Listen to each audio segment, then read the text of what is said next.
I do want to pause for a moment here and talk about our good friend Charles Barkley, Susie, that he said he was going to play in the LIV tournament of the Celebrity Pro-Am, I guess, yesterday in New Jersey. And if he didn't get an offer by the time he left, he was done with them. And it's what he told Dan Patrick, and he told Andrew Marchand of the New York Post that he is no longer going to be interested in the LIV Tour. I don't know if they didn't make him an offer. I don't know if they made him an offer that he could refuse. I'm going to make him an offer, can't refuse. To use the offer phrase.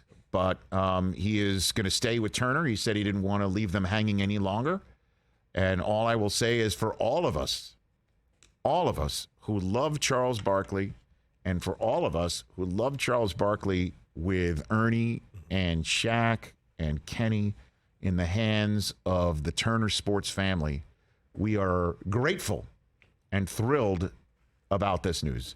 Yeah. Because I love Charles Barkley. I love watching Charles Barkley. It would absolutely be a bummer to tune in on Thursday nights and not see him because he was at some LIV golf tournament somewhere on planet Earth talking about what is currently on this tour exhibition golf.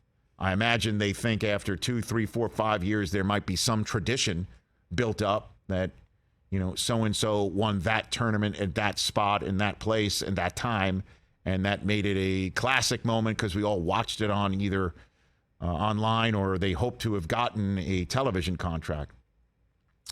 But if they didn't offer Charles Barkley a contract, I'm totally mystified by that. Because if the LIV Tour wants to get on television, with all due respect to all those players who joined the tour, the one person that would absolutely cause you to tune in as a curiosity factor off the bat would be to hear Charles Barkley call a real, live golf tournament that doesn't have just 2 football players or 2 basketball players teamed up with 2 real golfers, And automatically the conversation piece around the LIV Tour centered around Charles Barkley and his decision and the attention he was bringing to it. So I don't know what happened, but all I know is I'm grateful for it. And I know you feel the same way, Suze. My word is relieved. I'm so relieved that he's not doing this. This LIV Tour has become so politicized overnight. Well, and I think that Charles is very aware of where he stands in the world. And I think he takes it seriously. He may have said I'm not a role model a long time ago. Well, I think he is. He is. For a lot of people. And I know he says that responsibility shouldn't be his or what have you, but I mean, he's so important on so many social issues that joining this tour would have undercut him. And I know what he says, that he thinks that it's a hypocritical to call this sports washing and what have you, because many businesses do business with either the Saudi government or governments that are not democratic, let's put it that way. But, and then the question is, what does the LIV Tour want to be? That's the question I have. Because they say it's a more fun, let your hair down a little bit golf experience, right? It's 54 holes, not 72 holes. Everybody gets paid. By the way, that whole business of next year they're going to have $400 million worth of purses, and Trump said, well, the golfers are paid better on this tour than the PGA Tour.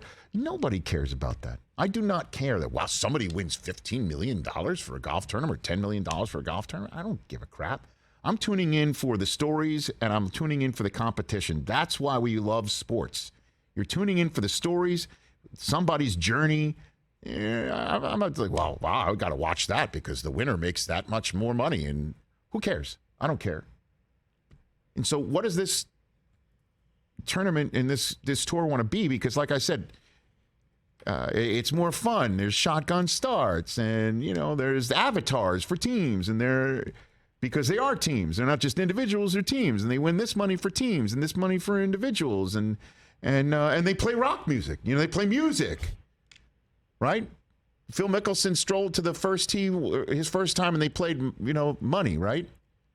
Oh, yeah, Isn't that funny, right? And we all thought that was a joke or a gag that somebody put over the video, but it really happened. Well, this time, things are turning a little bit, and this is what the LIV Tour is going to have to expect. Certainly if they're playing 50 miles from the spot where the towers came down, and 9/11 families are protesting outside of the golf course where they are playing. This is going to happen. Certainly if you're going to the Northeast. Put it up, Hoskins. Rick Mace, who covers this for the Washington Post. Day one of the LIV Golf event at Trump National is now underway. As Phil Mickelson approached his first tee shot, someone in the crowd yelled, "Do it for the Saudi royal family." Mickelson put his shot in the bunker and bogeyed the hole. The fan was quickly approached by a staffer and warned not to do that again. Oh, really? What? Are we editing? Wait a minute. Is it not free speech? And I understand that players need it quiet, right? If this was a PGA Tour tournament, a patron or fan would have been told to pipe down as well. But that's because this is a tournament and we're not playing rock music.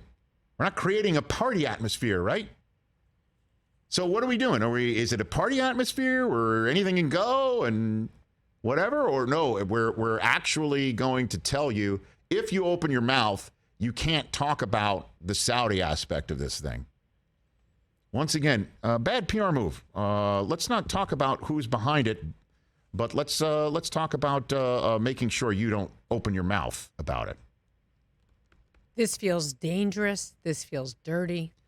I know this how doesn't feel good. I know how you feel about it, and again, every player has the opportunity to take this money. But if you take the money, certainly for the first couple of years of this thing, this is what you're going to get. And Charles, I think, knew that as well, and I think he made the right decision, unless the decision was essentially made for him. If Greg Norman took him to dinner and didn't have an offer in his back pocket along with the credit card to pay for the dinner, then that would have sent up a signal to me. Like, what do you mean, am I interested? I'm here, aren't I? Greg, just me being here. Do you know I've got a deal with Turner that pays me a lot of money, and I've got all these sponsors with a lot of money? The mere fact that I'm here at dinner for you is going to get out. As a matter of fact, it's everywhere. People are calling me up left and right, hitting me up too. And what do you mean, am I interested? I'm here. So I don't know. If they didn't offer him a contract, then they're out of their friggin' minds, because he would have helped them get a television deal faster, I would think. At any rate, if you go to a LIV Golf Tour event, just be careful what you say. That's all. Look around, have your head on a swivel. Words I shouldn't really say, I guess. Jeez.